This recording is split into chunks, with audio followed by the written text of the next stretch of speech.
अस्सलाम वालेकुम गाइस, कैसे हैं आप। उम्मीद करता हूं कि आप सब खैरियत से होंगे, खुश होंगे और हमारी दुआ है कि आप हमेशा खुश रहें, हंसते और मुस्कुराते रहें।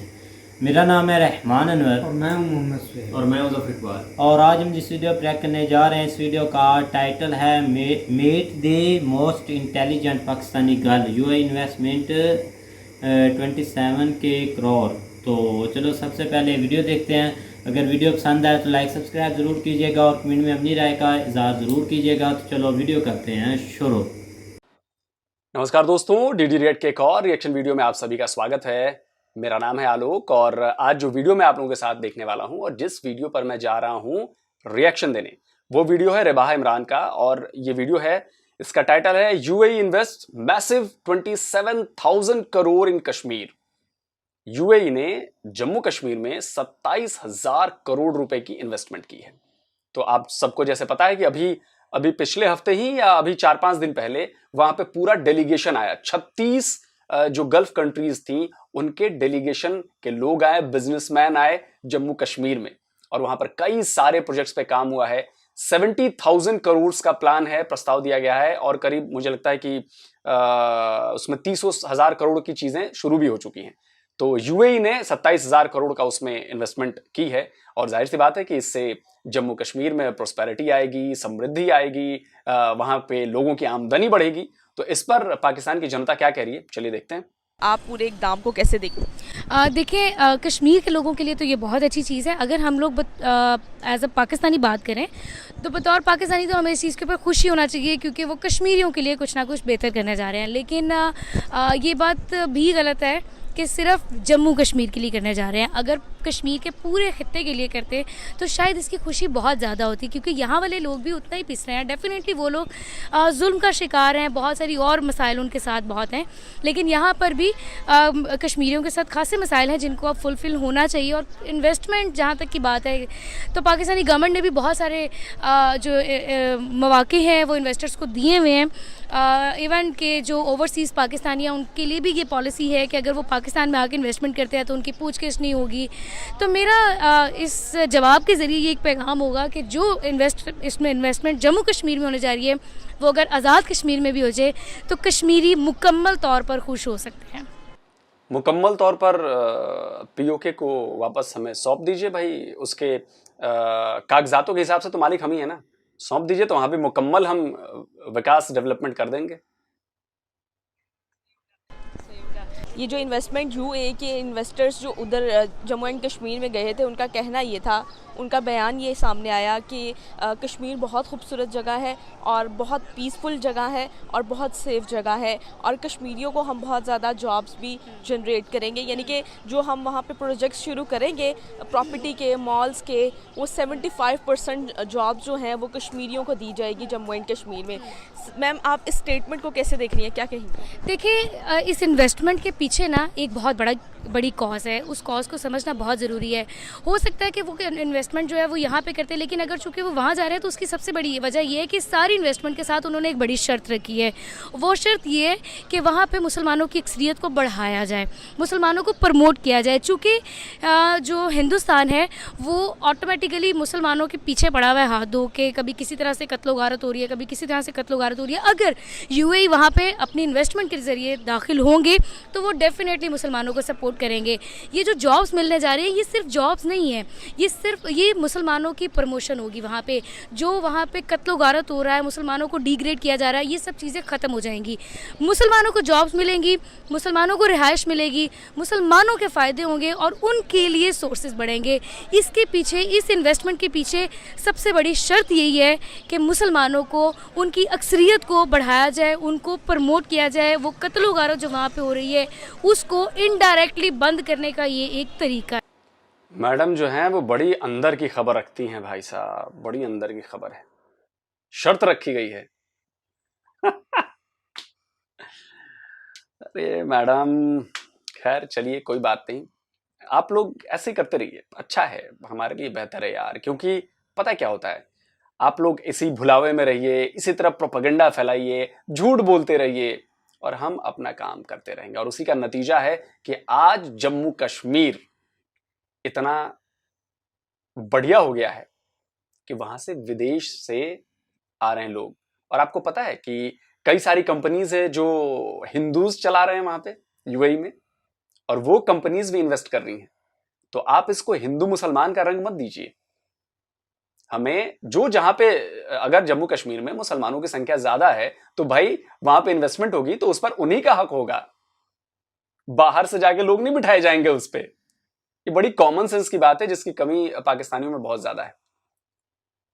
बहुत कॉमन बात है कि आप लोगों में कॉमन सेंस नहीं है, लेकिन आप लोगों ने यहां भी मजहब को घुसा दिया कि ये शर्त रखी है, अरे भैया जाओ देख के आओ, जितनी कंपनीज आ रही है ना उसमें आधे से ज्यादा हिंदू सीईओ बैठे हैं उस पे, हिंदुओं की कंपनी है वहां पे यूएई में जो काम कर रही है। जानकारी नहीं है आप लोगों को कुछ भी। जो वहां पे रोड्स बन रही हैं तो वहां पे मुसलमानों की संख्या भाई 80-90% लोग मुसलमान है वहां पे, तो रोड्स क्या हिंदुओं के लिए बनाई जा रही है? बिजली अगर पहाड़ों में दूर दूर के गांव में जहां 70 साल से पहुंची नहीं वहां पे पहुंचाई जा रही है तो क्या वो हिंदुओं के लिए पहुंचाई जा रही है? भाई वो भी हमारा देश है, हमारे देश के लोग हैं, और जो जहां पे जरूरत होगी वो हम पूरी करेंगे। और जम्मू कश्मीर में पिछले 75 साल से उसको इससे अलग रखा गया, लेकिन इस बार जो सरकार आई है उसने कहा कि बॉस ऐसा नहीं चलेगा, देश के साथ जो दूसरे राज्यों में होता है वही वहां भी होगा, वहां भी डेवलपमेंट होगी, वहां भी ट्रेन जाएगी, वहां भी बिजली जाएगी, वहां भी इंफ्रास्ट्रक्चर बनेगा, वहां भी मॉल्स आएंगे, वहां भी इन्वेस्टमेंट होगी, वहां के लोगों की भी आमदनी बढ़ाएंगे, वहां पे भी शांति लेकर आएंगे। और इसी शांति का क्या कहूं मैं, ये फल है, नतीजा है कि आज जम्मू कश्मीर में 70,000 करोड़ रुपए की भारी भरकम इन्वेस्टमेंट हो रही है और जबरदस्त तरीके से काम चल रहा है। मैम मुझे ये बताइएगा कि ये जो इन्वेस्टमेंट यूएई की उधर जा रही है, ये नरेंद्र मोदी के थ्रू उनकी फॉरेन पॉलिसीज़ की वजह से जा रही है, तो आपने जो स्टेटमेंट की, आपने जो बातें की, आपको उसके बाद लगता है कि नरेंद्र मोदी की वजह से अगर जम्मू कश्मीर में वो जा रही है, इन्वेस्टमेंट जा रही है, तो वो मुसलमानों के ख़िलाफ़ होंगे? देखिए, ज़ुबानी कलामी कभी भी कुछ नहीं होता। एज अ पाकिस्तानी मैं पाकिस्तान के साथ हूँ, हर चीज़ में साथ हूँ। कश्मीर के लिए सिर्फ आवाज़ उठाई जा रही है। हम लोग भी यौम कश्मीर पे झंडा पकड़ के बाहर खड़े हो जाते हैं कि हम लोग कश्मीरियों के साथ हैं, लेकिन प्रैक्टिकली हम लोग कुछ नहीं कर रहे। यूएई ने प्रैक्टिकली करके दिखाया। अगर वो कान इस तरफ से नहीं ना पकड़े, उन्होंने सिर्फ कत्लो गारत रुकवानी है, उन्होंने वहाँ पे मुसलमानों की अक्सरियत बढ़ानी है। तो अगर मसला इस तरफ से सॉल्व नहीं हो रहा। यार एक मिनट एक बात कर दूं, अक्सरियत बढ़ानी है, क्या बात करो, वहां पे अकलियत में है क्या मुसलमान? अरे भैया 90% अभी वजाहत भाई से मेरा इंटरव्यू जाके देख लो, आपको सच्चाई पता चल जाएगी। वो कश्मीर के ही हैं, कश्मीर में ही रहते हैं। डिफेंस डिटेक्टिव पे इंटरव्यू है, और जाके अगर शर्म आए तो जरा जाके उनकी बातों को सुन लो कि कश्मीर में हो क्या रहा है।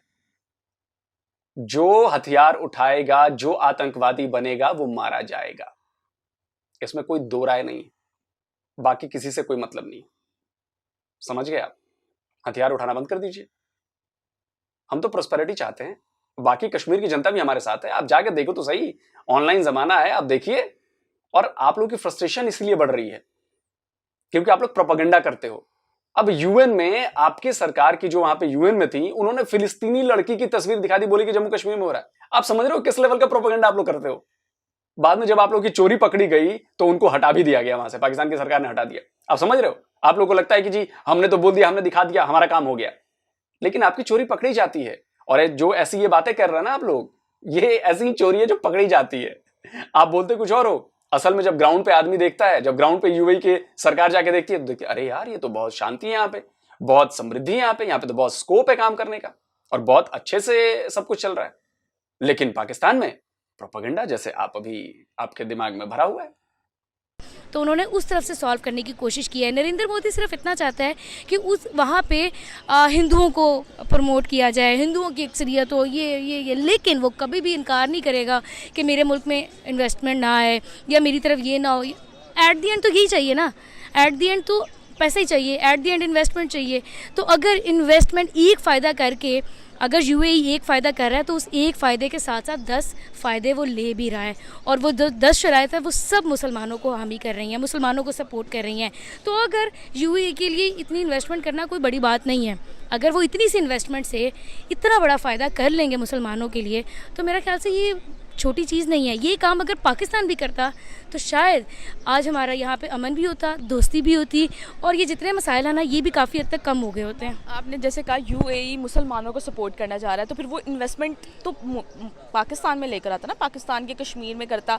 तो ये आपको क्या लगता है कि आपने जो बात की है, ये स्टेटमेंट दी है कि मुसलमानों को वो सपोर्ट कर रहा है, ठीक है, और मुसलमानों को अगर वो सपोर्ट कर रहा है तो पाकिस्तान में क्यों नहीं आया, उधर इंडिया में क्यों गया और जम्मू कश्मीर में क्यों? देखिए ये एक लॉजिकली बात है। पाकिस्तान में कोई कत्लो गारत नहीं हो रहा है। पाकिस्तान ऑलरेडी एक इस्लामिक स्टेट है। कोई कत्लो गारत नहीं हो रहा, बम धमाके लगातार हो रहे हैं, टीटीपी वालों से पंगा चल रहा है, बलूचिस्तान में लगातार बम धमाके, बेसिस पे हमला, पाकिस्तानी आर्मी के जवानों को मारा जा रहा है, और उधर डूरन लाइन पे भी अफगानिस्तान वाले जो तालिबान हैं वो भी ठोक रहे हैं। कहाँ कत्लो गारत हो रही है, क्योस मचा हुआ है पाकिस्तान में। लाहौर में अभी कितने सारे बम ब्लास्ट हो चुके हैं, कहाँ क्योस मचा हुआ है। अभी वो पेशावर आर्मी स्कूल पेशावर में कहाँ कत्लो गारत हुई थी। बात है ना ऐसे, वो कुछ क्रिकेट टीम ने अपने दौरे कैंसिल कर दिए डर के मारे, सेफ्टी के इशू से। कहाँ कोई डर का माहौल है वहां पे। पाकिस्तान में तो सब कुछ बढ़िया है जी, वेरी नाइस। पाकिस्तान में मुसलमानों को मारा नहीं जा रहा, मारा जम्मू कश्मीर में जा रहा है। तकलीफ कश्मीर के मुसलमानों को है। सारी मुसलमानों के ऊपर जो जुल्म ज्यादती हो रही है वो कश्मीर में हो रही है। हमने उनका कत्ल रुकवाना है। हमने जो वो आगे मुसलमानों की नस्लें बढ़ रही हैं, जो बच्चे मर रहे हैं, हमने उस कत्ल को रोकना है। यहाँ पर ऐसा कुछ नहीं हो रहा।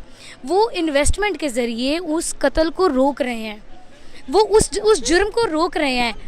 वहाँ पे जाने के बाद वहाँ के इन्वेस्टर्स का, यूएई के इन्वेस्टर का ये क्यों कहना था कि बहुत पीसफुल जगह है और वहाँ के लोग बहुत ज़्यादा लिविंग है। ये सब सारे सिनेरियो को आप कैसे देखते हैं? अगर कत्लो गारत हो रहा होता तो वो वहाँ पे इन्वेस्टमेंट करना पसंद करते। कोई भी नहीं करता कि कोई भी नहीं चाहता कि उनकी इन्वेस्टमेंट डूबे या फिर इस तरह का कोई मामला उनको नुकसान में वो जाएँ, ठीक है, खसारे में जाएँ। कोई भी नहीं चाहता। कोई भी मुल्क अगर इन्वेस्टमेंट कर रहा है वहाँ पर और उसके बाद यानी कि वहाँ पर विजिट के बाद उनका ये स्टेटमेंट थी कि बहुत पीसफुल जगह है और वहाँ के लोग बहुत मैं आपको एक बात बताऊं, सियासत को एवं नहीं कहा जाता है कि सियासत एक बहुत गंदा खेल है, ठीक है। अगर एक साइकोलॉजी के पास जाए ना, एक पेशेंट बैठा हो सामने, तो उसको हम यही कहते हैं कि बेटा आप बहुत अच्छे हो, आप बहुत अच्छे हो, आप ये काम कर सकते हो। हाँ, अब वो अच्छा नहीं है, वो 2 लोगों का कत्ल करके आया है, वो इतना कुछ करके आया, लेकिन वो साइकोलॉजिस्ट जो डॉक्टर है ना, वो बैठ के उसको पहले यही कहेगा कि आप बहुत अच्छे हो, आप ये भी कर सकते हो, आप ये भी कर सकते हो, आप ये भी कर सकते हो। हालांकि पता है कि उसकी ज़रा टगे की औकात नहीं है, लेकिन फिर भी वो डॉक्टर उसको कहता है कि हाँ यू आर द बेस्ट। यही हाल यूएई कर रहा है, क्योंकि वो सियासी पॉलिसी के ज़रिए मुसलमानों को इस इन्वेस्टमेंट के ज़रिए उनका कत्लो गारत रोक रहा है। तो ये भी कश्मीरियों के लिए एक अच्छी चीज़ है। ये कोई बुरी बात नहीं है। वो टेक्निकली खेल रहा है, वो सियासी तौर पे खेल रहा है। पिछले जो 1.5 सालों से जो वहाँ पे कर्फ्यू लगा हुआ है, पूरी दुनिया उसको रोकने में नाकाम रही है। पूरी दुनिया उसको रोकने में। वहाँ पे इन्होंने इंटरनेट बंद कर दिया क्योंकि वहाँ से तस्वीर वीडियोस बाहर आ रही थी। जब यूएई वहाँ पे एंटर होगा तो ये पूरी दुनिया देखेगी कि वहाँ पे इन्वेस्टमेंट का क्या हाल हो रहा है, वहाँ पे जुल्म ज़्यादती के बाद क्या किस अंदाज से लोग रह रहे हैं। ये सिर्फ दुनिया को दिखाने के लिए, ये उनकी जड़ों में घुसने के लिए ना, ये एक ऐसा प्लान है जो सियासी तौर पे खेला जा रहा है, सियासी पॉलिसी के तहत खेला जा रहा है। और वो जो एक साइकोलॉजिस्ट का माइंड सेट है ना, ये उसके ज़रिए चला जा रहा है, ठीक है। क्यों? क्योंकि जिस तरह नरेंद्र मोदी ने मुसलमानों के अंदर, मुसलमानों को पहले इंडिया ने गले लगाया ना, गले लगा के उनके पीठ पीछे छुरा घोंपा, यही काम तो उन्होंने भी किया। मैम हमने देखा, मैं इन मोहतरमा को most intelligent lady of the Pakistan का पुरस्कार देने की घोषणा करता हूं। कृपया आप लोग इन्हें बधाई दें, कॉन्ग्रेचुलेट करें इनको।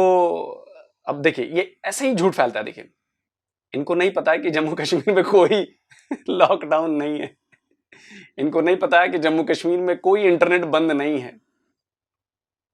अगर आपको चेक करना है, आप ट्विटर पे जाइए, हजारों जम्मू कश्मीर के लोग वहां पे ट्विटर पे एक्टिव हैं, आपको मिल जाएंगे। तो भैया जब वहीं पे रहते हैं, वहां से ट्विटर इस्तेमाल कर रहे हैं, वहां से अपना यूट्यूब चैनल चला रहे हैं, बिना इंटरनेट के चल रहा है जी। लोग घूम घूम के काम कर रहे हैं, सब कुछ इंटरनेट पे फ्री है। ब्लॉगर्स जाते हैं कश्मीर में, घूमते हैं, चले आते हैं। लॉकडाउन लगा हुआ है जी। कुछ तो शर्म कर लो मोहतरमा, कुछ तो शर्म कर लो। लेकिन दूसरी तरफ ये बातें अच्छी भी हैं यार, हमारे लिए अच्छी हैं। आप लोग ऐसे ही झूठ बोलते रहो और हम दूसरी तस्वीर दिखाते रहते हैं और आप लोग झूठे साबित हो जाते हो। तो आपका होता क्या है कि आप ये जितना कुछ कह रहे हो ना, ये उल्टा हमें फायदा पहुंचा रहा है, हमें अपनी बात साबित करने के लिए आप बेसिकली सबूत हो हमारे लिए। करते रहिए। आप जैसे हमने सुनने में ये आता था कि मुसलमानों पे बहुत ज़्यादा तशद्दुद किया जा रहा है, मुसलमानों को इंडिया में ये राइट नहीं दिए जा रहे, लेकिन हमने ये देखा है कि मुसलमानों को वहाँ पर आपको पता है पाकिस्तान की आबादी से भी ज़्यादा वहाँ पर मुसलमान हैं, ठीक है। अगर इतनी अक्सरियत वहाँ पे मुसलमानों की है तो वहाँ पर वो रह रहे हैं, वरना अगर इस तरह हो मतलब उनके साथ कुछ गलत हो रहा होता तो वहाँ पे वो रहते। इतनी बड़ी एक अक्सरियत है मुसलमानों की, तो वहाँ पे अगर उनको राइट ना मिल रहे होते इंडिया में तो वो वहाँ पर रहते। सबसे बड़ी बात यह है कि वहाँ पे मुसलमानों को राइट दिए जा रहे हैं, जो चीज़ें सामने आई। देखिए मेरी बात सुने, ओवरऑल चीज़ें कभी भी गलत नहीं होती हैं। हम लोगों के यहाँ पे धमाके भी दिखाई जाते हैं, यहाँ पे कत्लो गारत भी होता है, यहाँ पर भी सब कुछ होता है, लेकिन सब कुछ गलत नहीं है। इसी तरह यार अभी तो ये कह रहे थे कि यहाँ पे पाकिस्तान में कत्लो गारत नहीं होता है, अभी तो कहा, अपनी ही बात से पलट गई 2 ही मिनट में। खुद को इन मोहतरमा ने एक्सपोज कर दिया, खुद को एक्सपोज कर दिया 2 मिनट के भीतर। आप देख रहे हैं, most intelligent women in Pakistan, she is. से वहाँ पर भी अगर कुछ हो रहा है ना, तो ये नहीं हम कह सकते कि सारा सिस्टम ही गलत है। कुछ एरियाज़ हैं जिनको टारगेट किया गया है, कुछ एरियाज़ हैं जहाँ पे लोगों को लगातार मारा जा रहा है। अब पूरे जम्मू कश्मीर के अंदर कर्फ्यू नहीं लगा हुआ, जम्मू कश्मीर का सिर्फ 20% पार्ट ऐसा है जहाँ पे कर्फ्यू लगा हुआ है, जहाँ पे उनकी फ़ौज खड़ी हुई है, बाकी तो कश्मीर अपनी ज़िंदगी गुजार ही रहा है। लेकिन बात इतनी सी है कि ओवरऑल सिचुएशन कभी भी ख़राब नहीं होती है, लेकिन वो जो ख़राबी वाला हिस्सा है ना, वो जो है ना, वो बहुत ज़्यादा खौफनाक है, वो बहुत ज़्यादा खौफनाक है। उसको टारगेट किया जा रहा है। कश्मीर से पहले बर्मा के हालात बहुत ख़राब थे, बर्मा से पहले गुजरात के बहुत ज़्यादा हालात ख़राब थे। बात ये नहीं है, जिस जगह पे भी जैसे हम लोगों के यहाँ पर सिख रह रहे हैं, हम लोगों के यहाँ पे बर्मा इंडिया में है, गुजरात तो इंडिया में है, जम्मू कश्मीर इंडिया में है, बर्मा तो अलग देश है ना। या इनको वही है कि जापान और जर्मनी जो इनके पीएम कहते हैं कि सीमाएं मिलती हैं, उसी टाइप का कुछ मामला लग रहा है मुझे। सॉरी, मुझसे रहा नहीं जा रहा है यार, इतनी हंसी आ रही है ना इनकी बातें सुनकर, मुझसे रहा नहीं जा रहा है यार, प्लीज माफ करिएगा, मुझे माफ करिएगा। ईसाई बरादरी रह गई है, यहाँ पे अक़लियतों का तहफ़्फ़ुज़ किया जा रहा है, लेकिन उसके बावजूद भी अक़लियतों का कत्ल यहाँ पे होता है। मैम जैसे आपने कहा यहाँ पर राइट्स दिए जा रहे हैं। रिसेंटली सिंध में एक वाक़या आया, पूजा कुमारी का वाक़या था, जिसमें उसको मुस्लिम लड़के ने कत्ल कर दिया। हिंदू मज़हब से उसका ताल्लुक़ था और उसने शादी के लिए उसको कहा तो वो नहीं, उसके इनकारी पर उसको कत्ल कर दिया गया। आपको लगता है यहाँ पर किसी ने उस पर वॉइस नहीं उठाई उस पर? तो आप क्या कहना चाहेंगी? इवन कि मैंने इस पर प्रोग्राम किया लेकिन इतनी ज़्यादा कोई वॉइस नहीं उठाई गई उस पर। लेकिन ये हम कहते हैं कि आपको इसके बाद लगता है कि माइनॉरिटीज़ को उनके हक दिए जाते हैं। इससे पहले श्रीलंका का जो वाक़या पेश आया, उसके अलावा चले आप मज़हब को एक साइड पे कर ले, वो बच्ची के साथ जो वाक़या, जन्नत लड़की को छोटी सी बच्ची के साथ जो वाक़या पेश आया, आपको लगता है कि यहाँ पर राइट्स मिल रहे हैं? देखिए राइट्स मिल रहे हैं, लेकिन वो भी एक स्पेसिफिक एरियाज़ में मिल रहे हैं। राइट उस इंसान को मिल रहे हैं जिसकी आवाज़ बहुत ज़्यादा ऊंची है, ठीक है, जो शोर मचा सकता है, जो अपने लिए लड़ सकता है। यहाँ पे भी गरीब बंदा, अभी भी आप सिविल कोर्ट में जाएं, सिविल कोर्ट के अंदर गरीबों के केस, पुराने केस लगे पड़े हैं। अभी 3 दिन पहले 74 साल पुराने केस का फैसला आया है। जिस बंदी ने वो केस किया था वो बंदी मर चुकी है, उसके 2 बेटे मर चुके हैं। 74 साल बाद उस केस का फैसला आ रहा है। देखिए खराबियाँ यहाँ पर भी हैं, लेकिन ओवरऑल सिस्टम ख़राब नहीं है। हम ये नहीं कह सकते कि ओवरऑल ख़राब है, लेकिन जो बात कश्मीर की है ना, वो कश्मीर की ये है कि वहाँ पर छोटे छोटे बच्चों के ऊपर लगातार जुल्म हो रहा है। उनको एक जगह पे कैद कर दिया गया है। उस कैद को रोकने के लिए ना किसी को कदम बढ़ाना पड़ेगा। और अगर आप किसी को मोहब्बत से गले लगा के कोई एक काम अच्छा करवा सकते हैं ना, तो मेरे ख्याल से सबसे बेहतरीन रास्ता यही है कि आप मोहब्बत से अच्छे तरीके से जो मामला हल करवा सकते हो वो करवा लो। क्या फ़र्क पड़ता है? यहाँ पर लोग जुर्म करते हैं, जिसका बेटा कत्ल किया जाता है, उसकी माँ पैसे लेके उस बंदे को माफ़ कर देती है। देखिए जी, ये नाजायज़ नहीं है, ये भी जायज़ है। इसकी इस्लाम में भी इजाज़त दी गई है कि आप अगर माफ़ करना चाहते हो करो, उसका जुर्माना लेना चाहते हो जुर्माना लेके उसको माफ़ कर दो। ये चीज़ मज़हब ने हमें इजाज़त दी है। तो अगर हम लोग प्रैक्टिकली कर देते हैं तो फिर इतने सवाल क्यों उठाए जा रहे हैं? ओवरऑल इंटरनेशनल लेवल पर जो मतलब आवाज़ आपने कहा जिससे उठाई जाती है, इस पूरे सिनेरियो को आप कैसे देखती हैं कि आने वाले टाइम में आप क्या देख रही हैं कि क्या होने जा रहा है इस पूरे सिनेरियो में, इस पूरे मामले में? आप ओवरऑल सियासी सूरत हाल की बात कर रही हैं? ओवरऑल सियासी सूरत हाल की बात कर रही हूँ। जो आपने अभी हमारी इतनी लंबी डिबेट हुई कश्मीर और जम्मू कश्मीर की, आज़ाद कश्मीर की, ओवरऑल पूरी क्या सनैरियो, क्या सिचुएशन देखती हैं आने वाले टाइम में कि क्या ऐसे इकदाम करने चाहिए जो अमन आ सके। और हमने देखा है कि 2018 से कह रही हूँ, हमने देखा है कि जम्मू कश्मीर में अब रिसेंटली बहुत ज़्यादा बेहतरी आती जा रही है जब से इन्वेस्टमेंट उधर जा रही है और लोगों को तहफ़्फ़ुज़ मिलने लग गया है। तो सर मैम, पूरे सिनेरियो को आप कैसे देखती हैं, मतलब क्या कहेंगी? देखिए जी, घर का बड़ा बेटा अगर बहुत पैसे ज़्यादा लेके आ रहा है ना, तो सास ऑटोमेटिकली उसकी बीवी से बहुत ज़्यादा प्यार करेगी। तो यही सिचुएशन यहाँ पर भी हो गई है कि यूएई चूँकि बहुत ज़्यादा इन्वेस्टमेंट जम्मू कश्मीर में लेके जा रही है, तो इंडिया मजबूर है उसको गले से लगाने के लिए। ठीक है, अब जब इन्वेस्टमेंट वहाँ पर जाएगी, ऑटोमेटिकली मुसलमानों को रिलीफ मिलेगा, सब कुछ होगा। तो जो बहू बहुत अरसे से बहुत ज़्यादा बुरी लग रही थी ना, जहर लग रही थी, दिल करा था उसको आग लगा के जला दें, उस बहू को वो सास गले ज़रूर लगाएगी। और मुझे ऐसा लगता है कि खान साहब यहाँ पर मौजूद हैं। ज़ाती इख्तलाफात अपनी जगह पे वैसे मुझे वो बिल्कुल पसंद नहीं है, लेकिन इस ज़ाती इख्तलाफात से हट के मुझे लगता है कि आगे चेंज आएगा, बहुत अच्छा चेंज आएगा और कश्मीर के लिए, जम्मू कश्मीर के लिए बहुत अच्छा होगा। और मैं तो यहाँ तक भी कहती हूँ कि इंडिया के साथ भी दोस्ती होनी चाहिए, ये नाराज़गी ख़त्म होनी चाहिए। इवन मैं तो यहाँ तक भी कहती हूँ कि वहाँ पर ट्रेड भी होनी चाहिए। वहाँ पर ये जो बॉर्डर लाइन है, ये सिर्फ बॉर्डर की हद तक ही रहे, प्यार मोहब्बत हर चीज़ होनी चाहिए, क्योंकि अमन सुकून होगा ना तो यहाँ के लोग भी बहुत खुश रहेंगे, वहाँ के लोग भी बहुत खुश रहेंगे। तो ओवरऑल पीस होना चाहिए। आप दुबई जाके देख लें, आप किसी और जगह पे जाके देख लें, वहाँ पे मुसलमान, हिंदू, पाकिस्तानी, इंडियन सारे एक दूसरे के दोस्त हैं। किसी को पता ही नहीं है कि मोदी मेरा दोस्त है, वो कहेगा खान साहब, ऐसा कोई चक्कर ही नहीं है। तो फिर यहाँ पर क्यों?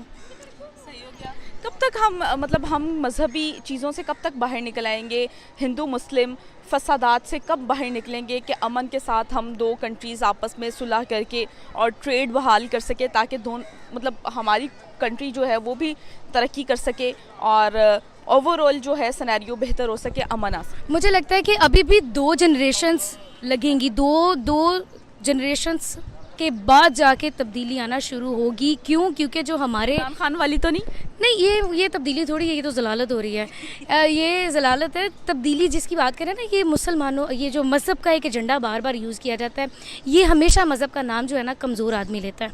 ठीक है, मज़हब का नाम ही कमज़ोर आदमी इस्तेमाल करता है। और ये जो मज़हब का कार्ड यूज़ हो रहा है ना, ये तकरीबन इसको ख़त्म होते होते ना कम से कम भी 2 जनरेशन्स तो चाहिए ही चाहिए। ठीक है, इंसाफ जब तक नहीं ना शुरू होगा तब तक ये मामला कभी ख़त्म नहीं होने वाला। और अगर 2 जनरेशन्स के बाद भी इंसाफ का निज़ाम ठीक ना हुआ तो हम लोग इससे भी ज़्यादा जलील होने वाले हैं। वीडियो ख़त्म हो गया है दोस्तों, और जैसा कि आपने पाकिस्तान की सबसे समझदार, सबसे इंटेलिजेंट महिला की बातें आपने सुनी, तो आपको इस पर गौर करना चाहिए कि अपनी ही बातों से कैसे मुकरते हैं, अपने आप को कैसे सेम वीडियो में एक्सपोज करते हैं, आपको इनसे सीखना चाहिए। चलिए, ये तो गई मजाक की बात। अब आते हैं जरा सीरियस टॉक। ये जो प्रॉब्लम है ना, जो मजहबी प्रॉब्लम है, ये करिए कि मजहब से हटना चाहिए। खुद इन्होंने मजहब को लेकर आए कि मुसलमानों के लिए मुसलमानों की बातें, मुसलमानों के लिए ये, मुसलमानों के साथ वो, मुसलमानों के साथ फलाना ढिमका चिलाना। और ये बात कर रही थी कि मजहब को तो 2 जनरेशन लगेंगे मजहबी चीजों को हटाने में। गजब कॉन्ट्राडिक्शन है भाई, गजब। मतलब जम्मू कश्मीर के लिए हम काम कर रहे हैं, वो भी इनको भा नहीं रहा है। इनको लग रहा है कि नहीं, ये तो मजबूरी है इनकी काम करने की। भैया, हमारा देश है, हमारे लोग हैं, मजबूरी ही सही, हम काम करेंगे। हमने ट्रेन पहुंचा दी वहां पे, हम दुनिया का सबसे ऊंचा ब्रिज बना रहे हैं वहां पे, मॉल बनने वाले वहां पे। हमने धीरे धीरे करके वहां पर जितने आतंकवादी थे सबका सफाया कर दिया हमने पिछले 8-10 साल में। और जो भी टुच्चे पुच्चे लुच्चे गुच्चे बचे हुए हैं, वो भी अगले कुछ सालों में काम हो जाना उनका। जाहिर सी बात है, हम वहां एजुकेशन पे ध्यान दे रहे हैं, हम वहां पे इंफ्रा पे ध्यान दे रहे हैं, हम वहां पे रोजगार पे ध्यान दे रहे हैं, हम वहां की आमदनी बढ़ा रहे हैं। और यकीन मानिए, पीओके से लाख गुना ज्यादा अच्छा जम्मू कश्मीर हमारा है। और ये पीओके के लोग भी जान रहे हैं, और धीरे धीरे वहां भी आवाज उठ रही है। और जैसे ही इमरान खान जाते हैं तो गो बैक नियाजी के नारे तो लगते हैं। ये किसी से छुपा तो नहीं है ना, शर्माए तो भाई पढ़ लीजिएगा। वीडियो भी देख लीजिएगा, नहीं होगा तो आईडी दे दीजिएगा, मैं भेज दूंगा वीडियो आपके पास। बहुत सारे वीडियो हैं, go back Niazi, Niazi go back. और ये भी नारा लगता है, वो कौन सा नारा है, ये जो दहशतगर्दी है इसके पीछे वर्दी है, सेना की वर्दी है। खैर, तो आने वाले कुछ साल में आप देखिएगा बहुत कुछ बदलने वाला है, नक्शे फिर से बदले जाएंगे, मुझे लग रहा है ऐसा, बदलने वाला है कुछ ना कुछ, तो मुझे लग रहा है ऐसा, फील हो रहा है, लेकिन कब होगा पता नहीं, देखते हैं। और बाकी रही जम्मू कश्मीर की बात, तो भैया वो हमारे देश का हिस्सा है, हमारा अखंड हिस्सा है, अटूट हिस्सा है, और हम सब पूरा भारत उसको विकसित करने में लगा हुआ है, और हम करके रहेंगे। आप जितने आतंकवादी हमले करा लें, आप जितनी घुसपैठ कराना है करा लें, आप जितनी उंगलबाजी करना है कर लें, उन सब का जवाब दिया जाएगा, और उसी तगड़े तरीके से जवाब दिया जाएगा जैसा पिछले 10 साल से दिया जा रहा है। और हम वहां पर नॉर्मलेंसी लाकर रहेंगे, कश्मीरी युवाओं को पढ़ाकर रहेंगे, कश्मीरी युवाओं को उनका हक देकर रहेंगे। जल्दी मिलते हैं नए वीडियो के साथ। नमस्कार, जय हिंद।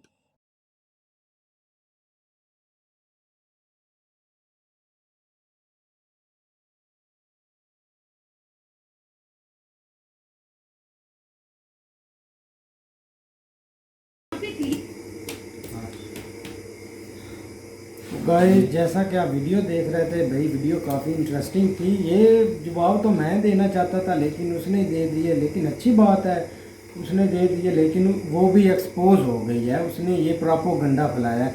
लेकिन यार एक बात की समझ नहीं लगती कि बात इधर हो रही है, अच्छा प्रोपोगंडा भी हो, ये दिखाएंगे किसको?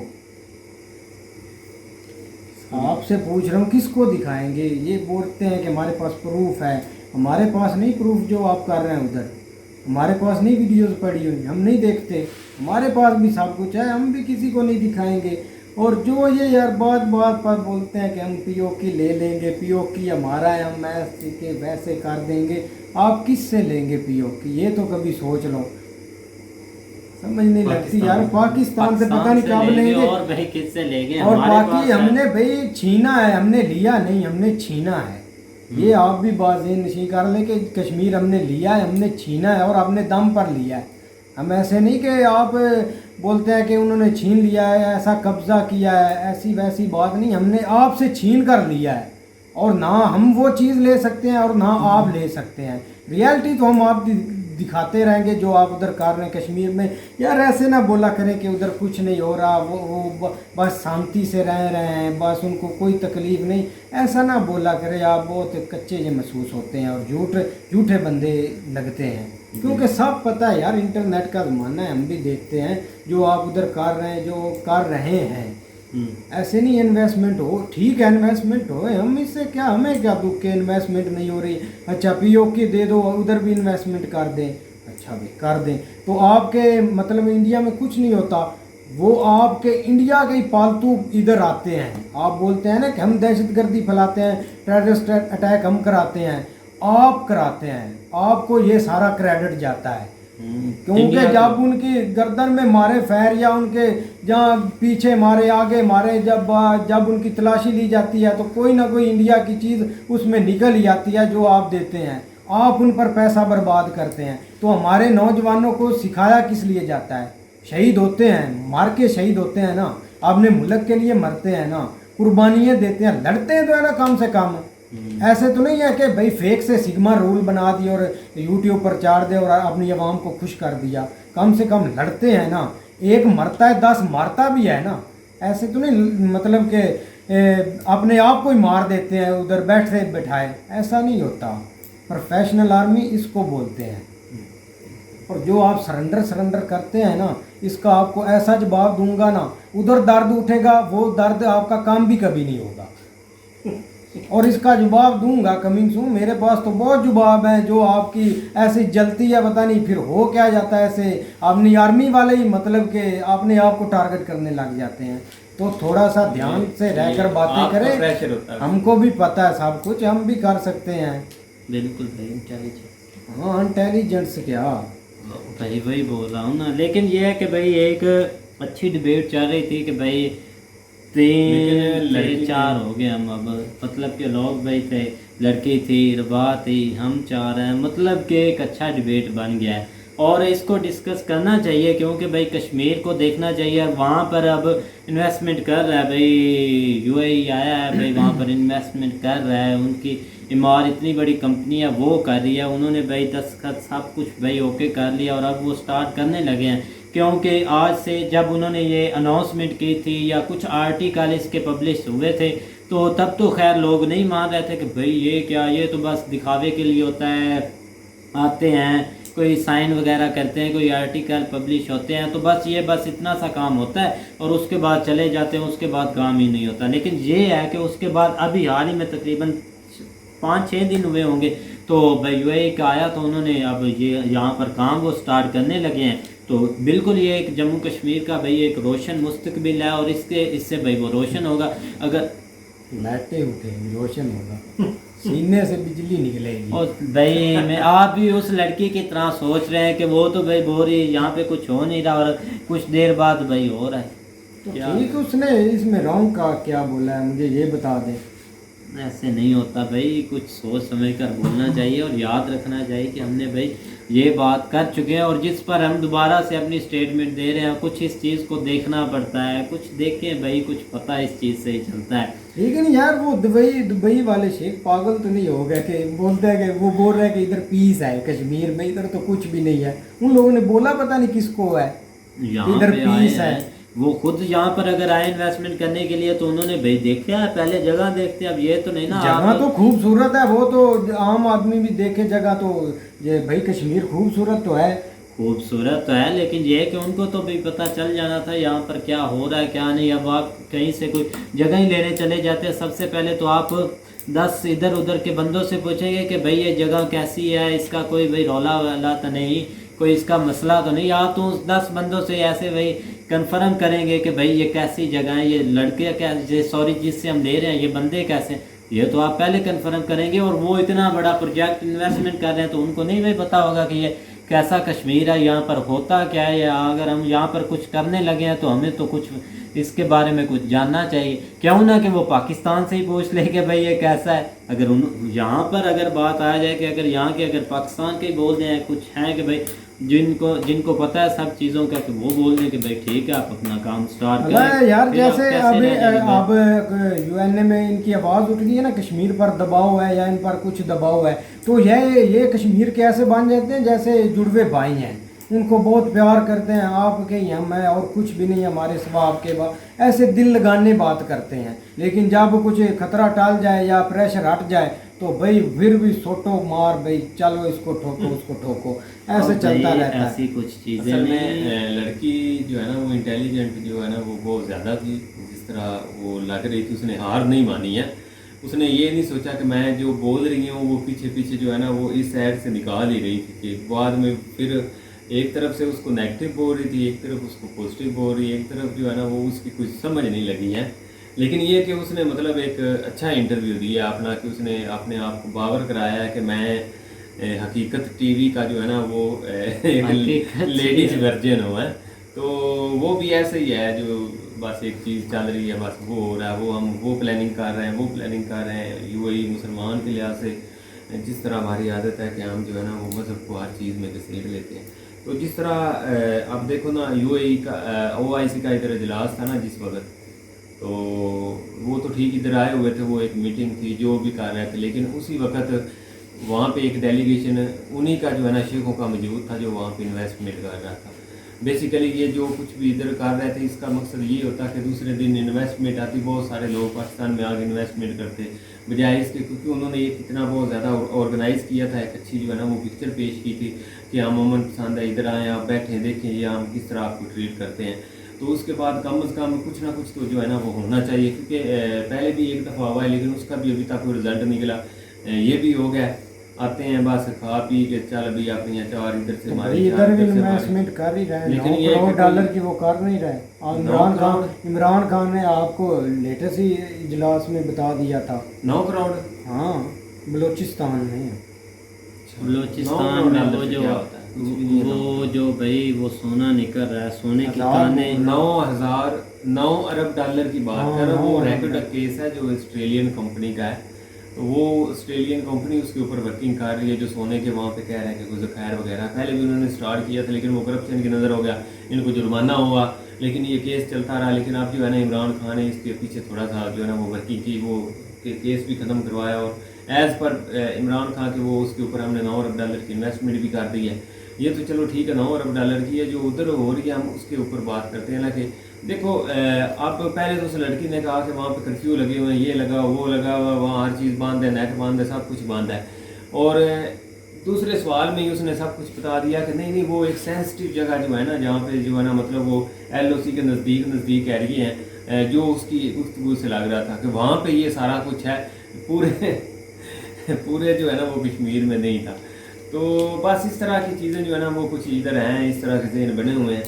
तो अगर वहाँ पे हो रही है तो ये एक अच्छा साइन है कि यार हम तो इस चीज़ को जो है ना वो प्रमोट करते हैं। वो यार अच्छा है, लेकिन अमन ये तो नहीं ना चाहते।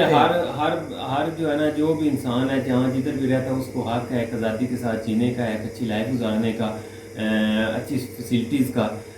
देखो ना हमें हर चीज़ अगर अवेलेबल है, जिस तरह मोबाइल नेटवर्क जो है ना वो लाइट बिजली सारा कुछ हर चीज़ हमें अवेलेबल है, तो ज़ाहिर बात है हर बंदे का जिसके पास ये चीज़ें मौजूद नहीं, उनका भी दिल करता है कि हमारे पास। तो भाई उधर तो कुछ मेरी बात सुन लो ना, आपकी बात कर रहा हूँ, अगर ये पीस चाहते हैं तो ठीक है, उधर पीस होगा तो इधर कौन से आवाज़ उठाएगा?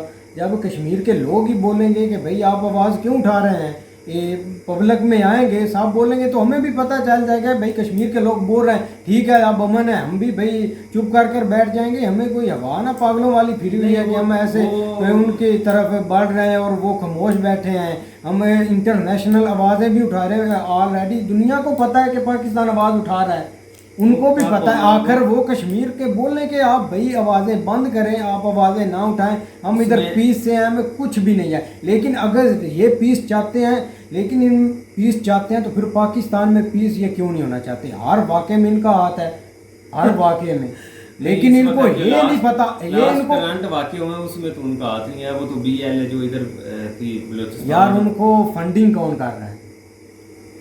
हाथ तो इनका है ना, फंडिंग कर ही रहे ना, ये अमन नहीं चाहते पाकिस्तान में। लेकिन एक बात ये नशी कर लो, अगर आप इधर अमन पसंद, इधर आप अमन पाकिस्तान का खराब करेंगे ना तो हमारे पास भी बहुत पड़े हुए हैं। एक छोड़ देना तो पूरा इंडिया और मोदी योगी पता नहीं किस जाके नुक्कड़ में उन्होंने बैठ जाना है, पता भी नहीं चलना धमकियों से, ऐसे ही है ना। और आप इससे लिहाजा परहेज करें, हमने उनको कैद किया हुआ है आपके पीस के लिए, और लिहाजा आप भी पीस को थोड़ा सा फैलाएं। हमें भी ना जब पता चल जाए ना, पता तो है लेकिन जब एक्शन लेंगे तो फिर मोदी को भी देख लेंगे और योगी जो धमकियां देता है वो धमकियां भी देख लेंगे। लेकिन एक फिर पाकिस्तान नहीं होगा। इन लोगों ने कभी अफगानिस्तान पर दिया बयान? ऐसे ही है ना। तो अफगानिस्तान और पाकिस्तान एक ही हैं और इन्होंने इकट्ठे हो जाना। आप अफगानिस्तान से इतने डरते हैं, अगर पाकिस्तान मिल जाए तो आपको क्या होगा हाल? कभी अफगानिस्तान पर बयान दिया है, कभी पाकिस्तान अफगानिस्तान पर इन लोगों ने बयान दिया है? योगी मोदी एक बोला है कि अफगानिस्तान ऐसा है, नहीं उधर से 10 निकल आए ना। अभी तो पता नहीं कौन से उधर से निकल आए हैं अफगानिस्तान। सीएम योगी ने आई थिंक बोला था, किसको बोला अफगानिस्तान पर? वो अशरफ गनी की हुकूमत में बोलता रहे, अब बोले कहा नहीं यार, छोड़े अभी बोला था करंट सिचुएशन। अगर पीस चाहते हैं यार हम तो जज्बात में नहीं आना चाहिए, जज्बाती तकरीरें नहीं होनी चाहिए। बिल्कुल भाई, दोनों तरफ से भाई पीस होना चाहिए, सुकून से रहें भाई। इंडिया हो, पाकिस्तान हो, कश्मीर हो, सब भाई अमन पसंद हो, और हम तो यही चाहते हैं। तो उम्मीद करता हूँ कि गाइस आपको वीडियो पसंद आएगी। अगर पसंद आए तो लाइक सब्सक्राइब जरूर कीजिएगा और कमेंट में अपनी राय का इज़हार ज़रूर कीजिएगा। अल्लाह हाफिज़।